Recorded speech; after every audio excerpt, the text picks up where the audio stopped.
नमस्कार दोस्तों, मेरा नाम है Rocky. Welcome to my new video. आज की इस वीडियो में हम जानेंगे तरल यानी फ्लूइड किसे कहते हैं।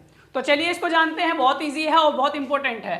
तो तरल का मतलब क्या होता है, सबसे पहले इस डेफिनेशन को पढ़ते हैं कि ये क्या लिखा हुआ है। उसके बाद इसको थोड़ा और इजी वर्ड्स में मैं आपको बताऊंगा। वे पदार्थ या कोई भी पदार्थ, वे पदार्थ जो कमजोर अंतराण्विक आकर्षण बल के कारण बहते हैं उन्हें तरल कहते हैं।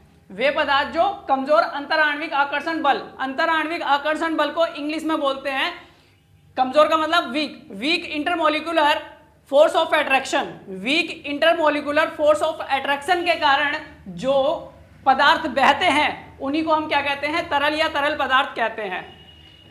अब ये अंतराण्विक आकर्षण बल क्या है? अंतराण्विक का मतलब होता है कि कोई भी पदार्थ है, कोई भी पदार्थ जो है वो क्या है, कणों से मिलकर बना है, छोटे छोटे कणों से मिलकर बना है, यानी पार्टिकल से मिलकर बना है। तो तीन प्रकार के पदार्थ होते हैं। एक होता है ठोस, एक होता है लिक्विड और एक होती है गैस। तो हमारे आसपास जितने भी पदार्थ हैं उनकी तीन अवस्थाएं हैं, ठोस, लिक्विड और गैस। अब ठोस जो होता है उनके जो कण होते हैं वो बहुत नजदीक होते हैं। बहुत नजदीक होने के कारण क्या होता है, उनके अंदर जो इंटरमोलिकुलर फोर्स होता है यानी अंतराण्विक बल होता है वो बहुत मजबूत होता है।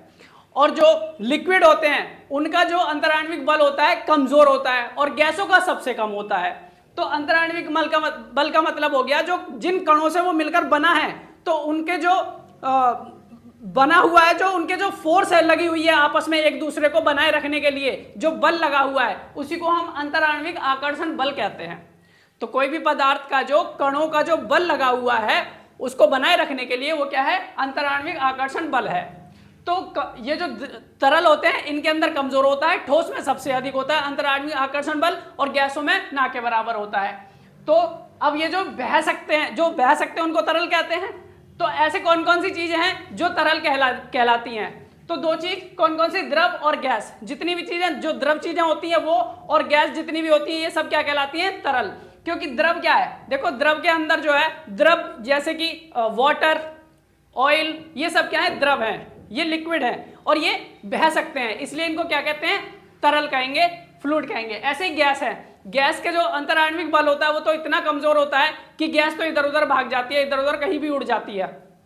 तो गैस भी क्या है, इधर उधर बह सकती है। ये उधर उधर जा रही है का मतलब क्या है, ये बह रही है। तो ये क्या है, ये भी तरल कहलाती है। गैस और द्रव ये दोनों ही क्या है, तरल है यानी फ्लूइड है। तो यही था मुझे आपको आज जो समझाना था। उम्मीद करता हूं आपको समझ में आ गया होगा। तो ठीक है, आज के लिए इतना ही। फिर मिलेंगे अपनी नेक्स्ट वीडियो में एक इंटरेस्टिंग क्वेश्चन के साथ।